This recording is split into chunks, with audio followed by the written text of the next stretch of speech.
வணக்கம் பசங்களா, எல்லாரும் நல்லா இருக்கீங்களா? அம்மாவும் நல்லா இருக்கேன். இன்னைக்கு இட்லிக்கு சப்பாத்திக்கு தொட்டுக்கிற மாதிரி ஒரு கிரேவி பார்க்க போகிறோம். வாங்க என்ன கிரேவி பண்ணுறோன்றதை பார்க்கலாம். இன்னைக்கு ப்ரொக்கோலி கிரேவி தான் பண்ண போகிறோம்.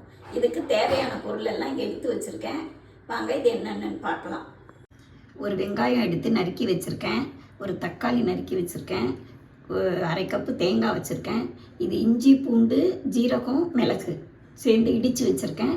மஞ்சத்தூள், இது தாளிப்புக்கு பெருஞ்சீரகம், ஒரு துண்டு பட்டை, 2 கிராம்பு, ஒரு ஏலக்காய், கொஞ்சம் கருவேப்பிலை. இது ப்ரொக்கோலி. இது என்ன சுத்தம் பண்ணணும். காலிஃப்ளவரில் இருக்கிற மாதிரி ப்ரொக்கோலியில் பெருசாக பூச்சிலாம் இருக்காது. இருந்தாலும் நம்ம கொஞ்சம் பார்த்து சுத்தம் பண்ணிக்கணும். இந்த தண்டெல்லாமும் இதில் வேஸ்ட் பண்ண வேண்டாம். தோலை மட்டும் செத்திட்டு இந்த ஓரத்தில் உள்ளதெல்லாம் எடுத்துட்டு இதை யூஸ் பண்ணிக்கலாம். மஞ்சத்தூள் போட்டு உப்பு போட்டு கழுவுனாவே போதும். இதை அரியறதுல இந்த பூவில் இருக்கிற தண்டை கூட இதில் வேஸ்ட் பண்ண வேணாம். எல்லாத்தையுமே போட்டுக்கலாம். ஏன்னா இதில் எல்லா சத்தும் அடங்கியிருக்கு. மெயினாக நோய் எதிர்ப்பு சக்தி நிறைய இருக்குது. விட்டமின் சி இருக்குது, விட்டமின் கே இருக்குது. கர்ப்பிணி பெண்கள் இதை எடுத்துக்கலாம். ப்ரொக்கோலி கட் பண்ணியாச்சு. இப்போ இதை கழுவுறதுக்கு கொஞ்சம் மஞ்சத்தூள் போட்டு, கல் உப்பு கொஞ்சம் போட்டு,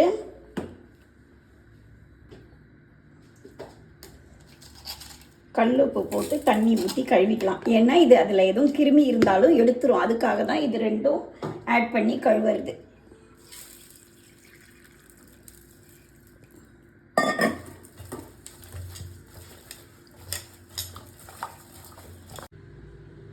வாங்க, இது இப்போ ப்ரொக்கோலியே க்ளீன் பண்ணி மஞ்சத்தூள் போட்டு கழுவி எடுத்து வச்சிட்டேன்.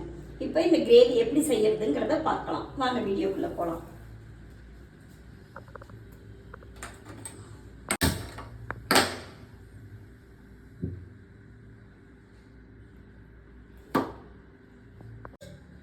தேவையான அளவு எண்ணெய் ஊற்றிக்கணும்.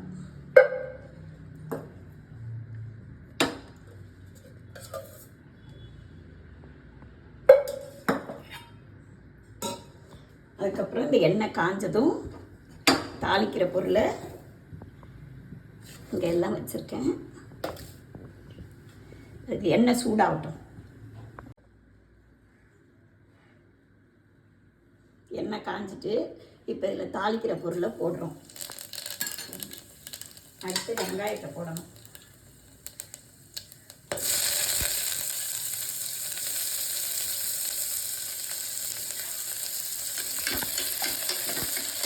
வெங்காயத்தை போட்டு பொன்னிறமாக வர்ற வரைக்கும் இதை பெரட்டிக்கணும்.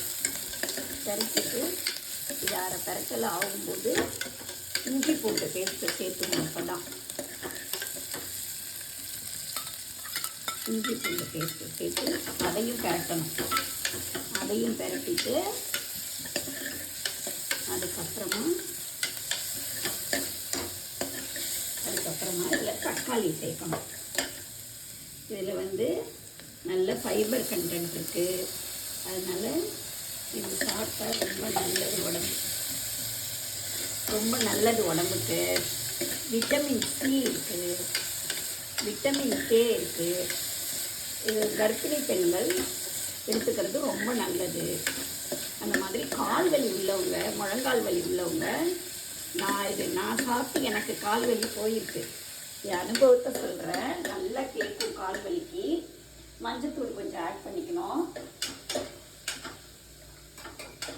மஞ்சத்தூள் கொஞ்சம் ஆட் பண்ணி இந்த ப்ரொக்கோலியும் போட்டுக்க வேண்டியதான்.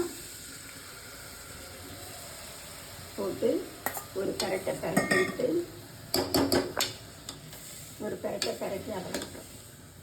பரட்டி விட்டு இதுக்கு தேவையான அளவு உப்பு சேர்த்து,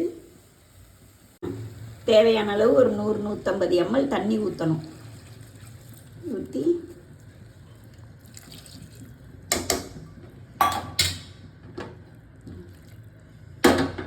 குக்கரை மூடி போட்டு ஒரு விசில் விடணும். குக்கரை மூடியை போட்டு ஒரு விசில் விடணும்.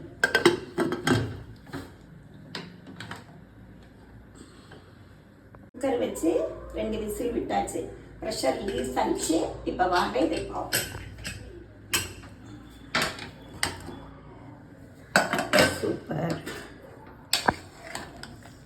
இருக்கு. இது பார்த்தீங்களா வெந்திருக்கா? இதை ப்ரக்கோலி இப்போ குக்கரில் வெந்துகிட்டு இருக்கு. இப்போ அதுக்குள்ளே நம்ம வந்து தேங்காயும் ஒரு 2 பெருஞ்சீரகம் போட்டு இதை நல்லா இதுவாக கிரேவியாக அரைச்சி வச்சுப்போம். இதை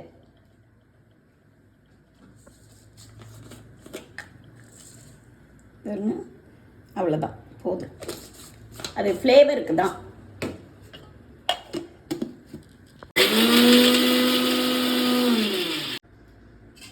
இப்போ இது குக்கரில் 2 விசில் விட்டு பிரிச்சுட்டோமா? இது நல்லா வெந்திருக்கு. இதோட தேங்காயும் பெருஞ்சீரகமும் அதோட ஒரு பச்சை மிளகா சேர்த்து அரைச்சிருக்கேன். காரத்துக்கு பச்சை மிளகா போட்டிருக்கேன். நீங்கள் வந்து காரப்பொடி வேணும்னாலும் போட்டுக்கலாம். காரப்பொடி போடுறதா இருந்தால் அந்த வெங்காயம் வதக்கும் போது அதோடையே சேர்த்து வதக்கிக்கணும். பச்சை மிளகானா அந்த தேங்காயில் வச்சு அரைச்சி ஊற்றிக்கலாம்.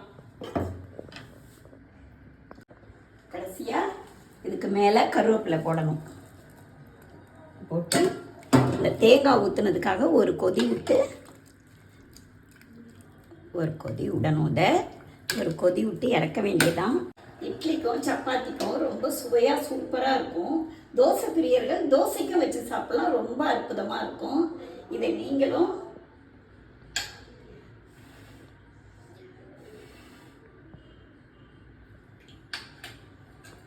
சூப்பராக இருக்குது.